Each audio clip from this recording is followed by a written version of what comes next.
il y a une étoile qui va commencer à scintiller au milieu du ciel.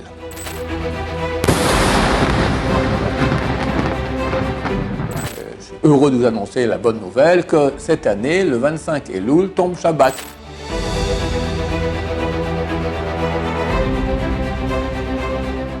Le roi de l'Amérique meurt vendredi après-midi, chez nous c'est déjà Shabbat.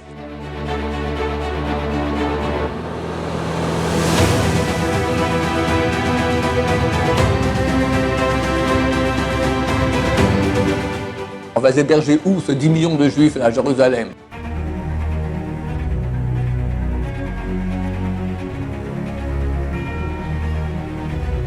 Ce shiur est dédié pour l'élévation de l'âme de Simon ben Baruch, Zecher Tzaddik Livracha, qui est décédé le 2 Elul.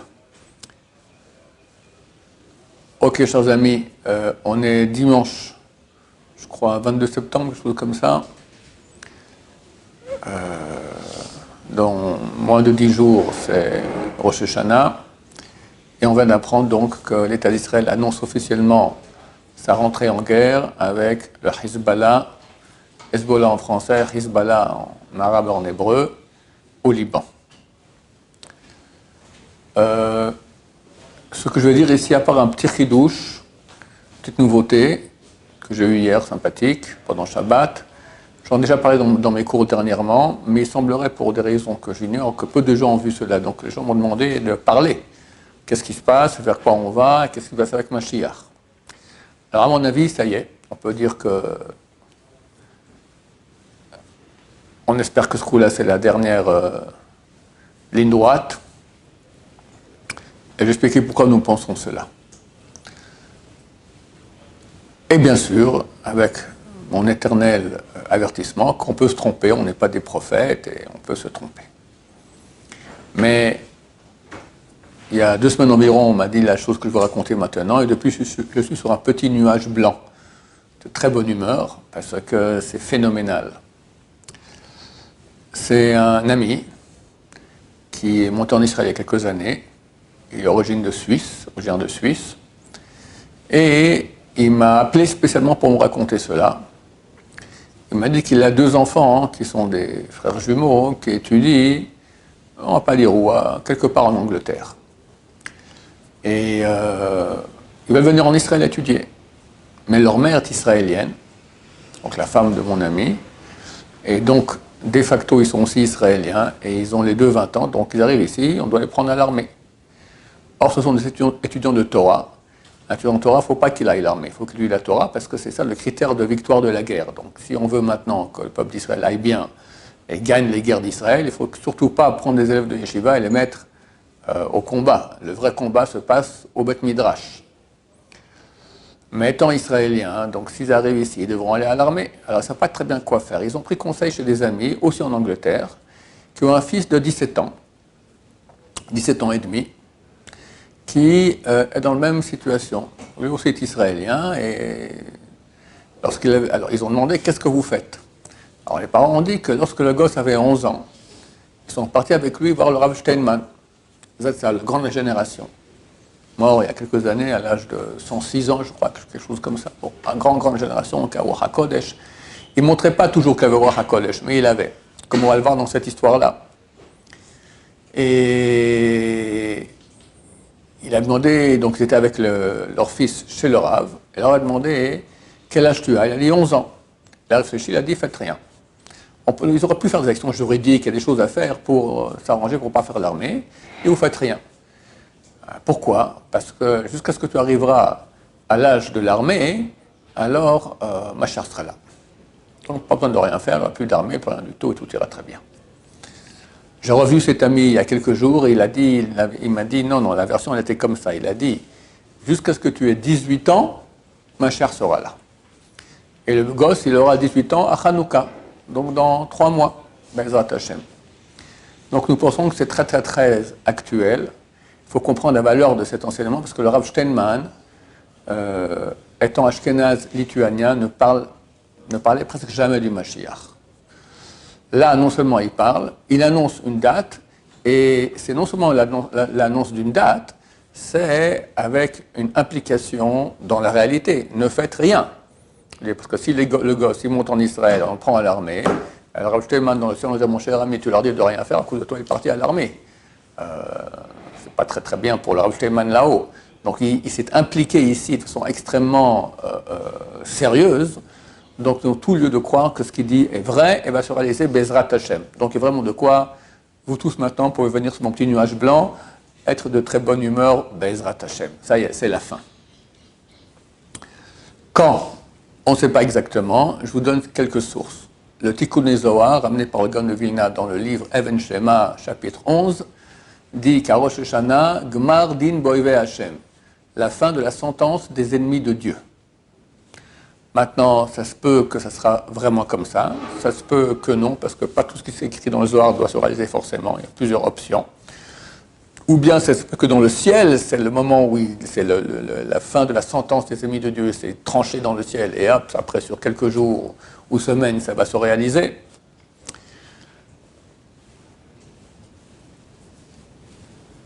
Et il y a un autre Zohar, ça fait une trentaine d'années, même 40 ans que je regarde, consulte de temps en temps, page 212, Parashat Balak, qui dit la chose suivante, qui dit que le 25 Elul, d'une certaine année, c'est le Mashiach doit venir, il y a une étoile qui va commencer à scintiller au milieu du ciel.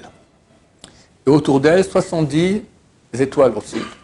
Ça correspond au peuple d'Israël, à Yaakov Avinu, avec les 70 âmes avec lesquelles il est descendu en Égypte. Alors, il faut savoir, quand le Zohar parle, ce n'est pas forcément des choses matérielles. C'est pas qu'on va peut-être on verra, des gens m'ont écrit, vu que j'ai déjà fait ce jour, comme je vous l'ai dit, qu'ils annoncent l'apparition d'une nouvelle étoile près de l'étoile polaire, c'est une supernova qui va éclater, pour ces jours-ci. Ok, admettons que c'est ça, mais il faut aussi 70 autres étoiles autour. Il faut savoir que le Zohar, ce n'est pas forcément des choses physiques qui l'attendent. Quand le Zohar, il est très spirituel, donc il parle de réalité spirituelle, dont les échos, on va dire, l'impact peut se voir ici sur Terre, comme ne pas se voir sur Terre. Donc, où on verra pas, ça ne change rien. En tout cas, ce 25 Elul, qui est donc, qu'est-ce qu'elle a cette date de spéciale? C'est la date de la création du monde. Cette étoile va commencer à scintiller. Et après, pendant 70 jours, elle va scintiller comme ça au milieu du ciel, et il y aura des guerres dans le monde entier. Ce jour même où elle va commencer à scintiller, le 25 Elul, le roi de Rome va mourir. C'est qui Rome? Alors, ce n'est pas la Rome actuelle en Italie, c'est la ville capitale, on va dire, de l'Occident. À mon avis, c'est l'Amérique. Et à mon avis, c'est Biden, parce qu'il est en âge déjà. On voit qu'il est déjà suffisamment sénile, ça se peut qu'il va mourir. Peut-être oui, peut-être non. Peut-être qu'il va mourir spirituellement, je ne sais pas. Encore une fois, on parle de choses qui sont du Zohar, d'accord? Et 3 murailles vont tomber. Les commentateurs parlent de clipotes, des écorces, des forces du mal vont tomber. Et pendant 70 jours, dès ce moment-là, il y aura des guerres dans le monde entier. Un roi va se lever, va faire la guerre à gauche et à droite, etc. Et après 70 jours, tremblement de terre d'environ 40 km près de Jérusalem, et une grotte se dévoile, d'où sort un feu. Les commentateurs disent que c'est la Malchut, c'est la sphère de la royauté qui se dévoile, et Mashiach se dévoile. Je m'étais trompé dans le cours que j'avais fait précédemment, j'avais dit la date, ça correspond environ au 12 qui se lève, c'est faux, c'est vers le 5 qui se lève. Si on compte depuis le 25 Elul, on arrive à peu près au 5 qui se lève, à peu près. Maintenant, il y a un problème dans ce Zohar, quoi? Ce Zohar dit que ce sera forcément un 25 Elul qui tombe un vendredi. Les commentateurs sur place disent que ça n'existe pas. À l'époque où, il y a 2000 ans, on sanctifiait le nouveau mois par rapport à la nouvelle lune, on voyait la nouvelle lune, 2 témoins allaient, disaient au temple qu'ils avaient vu la nouvelle lune, on sanctifiait que c'est le début du mois. Mais depuis 2000 ans, c'est fini. Il y a maintenant un louar, donc un calendrier, qui, jusqu'à l'an 6000, qui chaque année nous dit quand sera le mois, quand sera la fête, etc. Or, on a un principe dans ces calendriers qu'on n'a jamais un Rosh Hashanah qui tombe Adou. Lo Adou Rosh, velo Badou Pesach. Adou, c'est Aleph Dalet Vav. Il n'y a jamais un Rosh Hashanah qui tombe un dimanche, un mercredi et un vendredi, et jamais un Badou Pesach, un Pesach qui tombe un lundi, mercredi ou vendredi. Maintenant, si le 25 Elul tombe un vendredi, alors Rosh Hashanah, c'est un mercredi. Impossible. Impossible. Il n'y a pas de Rosh Hashanah mercredi. Donc il n'y a pas de 25 Elul vendredi. Un commentateur, il y a quelques siècles, ils ont changé. Ils ont dit non, il ne faut pas lire vendredi, il faut lire Shabbat. Ça sera un 25 Elul qui tombe Shabbat. Je suis heureux de vous annoncer la bonne nouvelle que cette année, le 25 Elul tombe Shabbat. Ce n'est pas toujours le cas. C'est le cas cette année-là. Hier, j'ai eu un chidouche pendant Shabbat intéressant, on peut garder la version du Zohar originel et il n'y a pas de problème. Pourquoi? Le Zohar dit que ce 25 Elul sera un vendredi. On dit qu'il ne peut pas y avoir un 25 Elul vendredi, donc on change à Shabbat. Je dis, ok, tu changes à Shabbat. Mais de quoi on parle? On parle de la mort du roi de Rome, en Amérique, 7 heures plus tard qu'en Israël. Donc si le roi de l'Amérique meurt vendredi après-midi, chez nous c'est déjà Shabbat. Donc ça va, c'est Shabbat ici, qui est un vendredi. Le Zohar parle de vendredi. Ça sera vendredi pour eux, là-bas. Mais pour nous, c'est Shabbat et c'est tout à fait possible, Ezrat Hashem. Maintenant, il reste moins d'une semaine à attendre pour voir qu'est-ce qui va se passer. Ou oui, ou non. Ça se peut que c'est complètement faux, qu'il n'y aura rien. Il y a plusieurs options, je vous dis, donc il ne faut pas. Mais si on voit que ça arrive, alors là, on peut déjà sortir les habits de fête pour Mashiach, Ezrat Hashem. Je connais quelqu'un qui reçoit des messages du ciel. J'ai vérifié, et effectivement, c'est des choses qu'il n'aurait pas pu savoir et qu'il a su. Des choses tout à fait anormales. Et lui, ça fait des mois qu'il dit, lorsqu'Israël va rentrer en guerre avec Hezbollah, ça y est, c'est la dernière ligne droite, Mashiach qui vient. Voilà, chers amis. Donc, nous pensons qu'on y est. On voit de toute façon les miracles extraordinaires qu'Hachem nous fait qui sont... C'est phénoménal. On se rapproche, c'est pas encore tout à fait, mais on peut dire qu'on voit déjà un peu comme la sortie d'Égypte. Les 10 plaies, des miracles extraordinaires. Ce qui s'est passé avec les beepers, d'accord, avec le Hezbollah. Le type qui vient se sauter avec sa charge explosive à Tel Aviv et qui se saute lui-même sans rien faire. Toutes les victoires qu'on a en militaire actuellement sur Hezbollah et sur Hamas aussi. Il y a un grand et vieux rabbin ici à Jérusalem qui s'appelle le Rav Scheinberger, qui était l'élève du Baal HaSulam, celui qui a écrit un grand commentaire sur le Zohar, un grand kabbaliste. Il a dit, au début de la guerre, après le 7 octobre, il a dit, il a dit, tous les ministres des peuples sont déjà tombés. Chaque peuple a un ministre, a un ange. Et impossible que le peuple, s'il rentre en guerre avec nous ou avec un autre pays, il ne peut pas perdre la guerre si son ange n'est pas tombé. Il a dit, tous les anges sont tombés.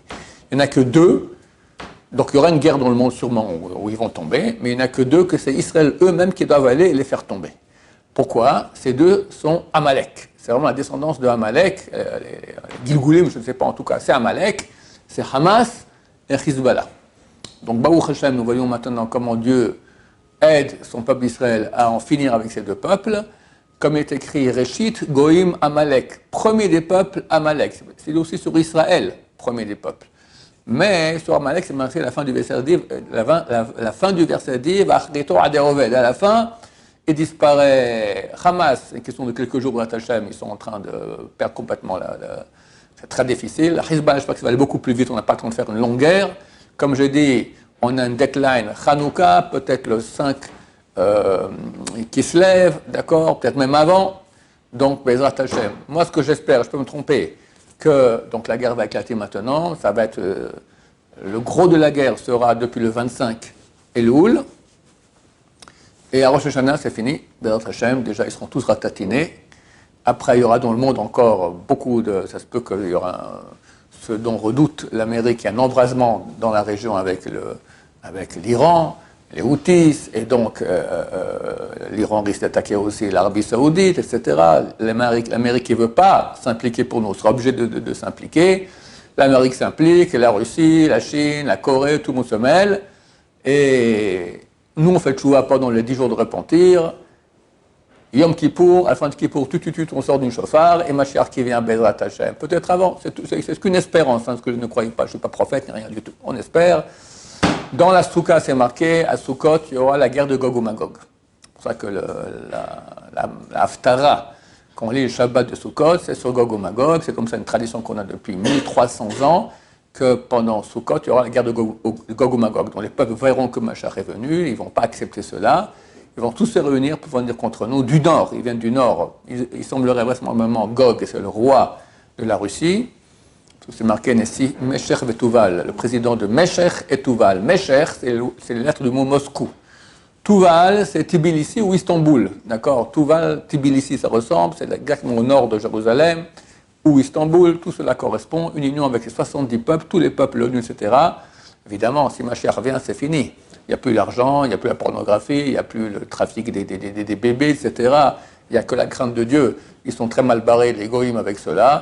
Non, nous, on veut notre monde à nous, on ne veut pas la crainte de Dieu. Donc, on va mettre fin au Mashiach. Ils viennent en guerre sur Jérusalem. Et là, Dieu se dévoile et les ratatine en petits morceaux, comme c'est écrit clairement dans Yecheskel, chapitre 38 et 39. Et nous, on sera dans la soukha, pas dans les abris. On aura un don de protection divine, Bezrat Hashem, la soukha. Le Rabbi Shimon Bachol Azatzal avait dit, c'est bien d'étudier, ceux qui savent étudier, c'est bien d'étudier le traité soukha pendant Gog ou Magog. Parce que Hashem nous protégera comme une soukha, Bezrat Hashem, comme il y avait la soukha. Pourquoi on fait la soukha? Parce qu'il y a deux avis, Rabbi Eliezer et Rabbi Akiva. Un dit parce qu'on a vraiment habité dans des cabanes en sortant d'Égypte. D'autres disent c'est par rapport aux nuées. Il y avait des nuées, 7 nuées qui nous protégeaient. En haut, en bas, à gauche, à droite, devant, derrière, et une encore qui allait devant nous. Donc on a la même chose, c'est une nuée de protection extraordinaire pendant cette période-là, et Mashiach vient vers Hashem. Qu'est-ce qu'on va faire une fois que Mashiach il arrive? J'en ai parlé hier à table pendant Shabbat, on a beaucoup de travail. Pourquoi? Parce que on doit amener à Pessah le sacrifice pascal, Korban Pessah. C'est très compliqué. D'abord, au niveau de la halakha, c'est très compliqué. Ça a l'air simple, c'est très compliqué. Ensuite, il faudra préparer au moins 1 million de moutons. Au moins 1 million de moutons, d'accord? Un mouton, c'est un petit mouton qui ne doit pas avoir plus d'1 an, donc il est tout petit. Et il faut que chacun mange au moins kazaït. Alors on fait un groupe, allez, on peut être 10, 20, 30, c'est déjà trop, il n'y a plus suffisamment. Donc tu parles pour tous les juifs qu'il y a dans le monde. Allez, admettons qu'on est 15 millions, moi je pense qu'on est moins. On va dire, admettons 10 millions. D'accord? Il te faut environ 1 million de moutons. D'accord? Il faut des shochatim. Le Korban Pessah. Tout le monde vient le sacrifier au temple l'après-midi, la veille de Pessah. Tout le monde! Il faut égorger, tac, amener, asperger, tout ça. Puis il y a des lois très compliquées, toutes les lois, il faut préparer les Kohanim, il faut que le temps soit là. Et on va héberger où, ce 10 millions de Juifs à Jérusalem? Alors ils sont en train de construire maintenant des bâtiments à l'entrée de la ville, c'est très bien, mais c'est insuffisant pour tout le monde. Il faut préparer tout cela, l'infrastructure. Et puis il faut apprendre les lois. Parce que ton mouton, machin, ok, on l'a égorgé, tu crois que tu le chauffes, d'abord, il faut, quand on le rôtit, d'accord? On ne peut pas le rôtir comme ça ma femme m'a demandé, on a à la maison un petit truc comme ça, à gaz. Non, ça ne va pas du tout, on ne peut pas faire là-dessus. Il ne faut pas que la chair soit rôtie autrement que par le feu. Donc il ne faut pas que ça touche du fer, du métal. C'est le métal qui a chauffé. Donc à l'époque, ils prenaient des bâtons de rimon, de grenade. Pourquoi? Parce que les autres bâtons de bois, ils transpirent. Donc il y aura une cuisson à l'eau. Là, le rimon, la grenade, le bâton, il reste sec. Donc, il faut 1 million de bâtons de grenades, d'accord? Et comment le faire pour que ça tienne? Et trouver le feu. Tu dois faire 1 million de feux. 1 million de feux. Tu vas faire où ça, d'accord? C'est phénoménal. Puis après, tu crois qu'une fois que tu as bien chauffé, tu as bien cuit ton corban sacrifice pascal, tu le manges comme ça, c'est beaucoup plus compliqué. D'abord, il faut enlever. Il y a des graisses interdites, que c'est carette. Celui qui mange ça, c'est carette. C'est pire, c'est comme manger à Kippour ou manger du pain à Pessah.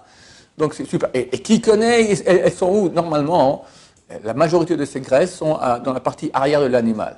C'est vrai que beaucoup de communautés, durant l'exil, ont essayé de ne pas manger la partie arrière de l'animal, parce que c'est trop compliqué de savoir qui, quoi, comment. Mais là, on est obligé de manger tout l'animal, on ne peut pas le laisser. Donc il faut savoir, il faudra former des gens à connaître exactement les graisses, ça oui, ça non. Une graisse, il y a la graisse interdite, elle est comme la graisse permise. Les deux, c'est un morceau de graisse. Ça, c'est carré, ça, c'est permis. Il y en a qui sont interdits sans caresse, il y en a qui sont permis des rabanales, il faut connaître tout ça, d'accord? Donc il y aura un boulot énorme pour Korban Pessah au temple. Alors préparez-vous, Bezrat Hashem. En tout cas, pour le moment, faire une grande tchouva, repentir, parce que quand Mashiach revient, c'est trop tard, on ne peut plus se repentir.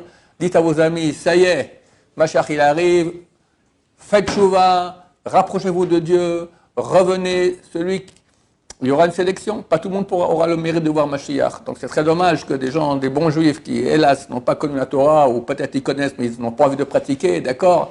Dites à chacun de quitter son non-juif ou sa non-juive, commencer à pratiquer au moins Shabbat, les choses basiques du judaïsme. Sinon, on passe pas, Hashem Yishmor.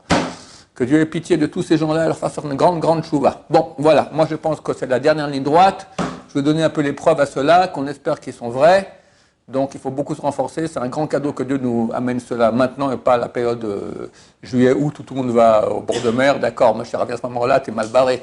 Là, c'est la période de Tchouva, Père Hachem, Rosh Hashanah, les 10 jours de repentir, Kippour, beaucoup de Juifs font Tchouva à Kippour, Père Hachem. Et Mashiach viendra pour beaucoup de Juifs et on sera dans un bonheur parfait. Amen et Amen.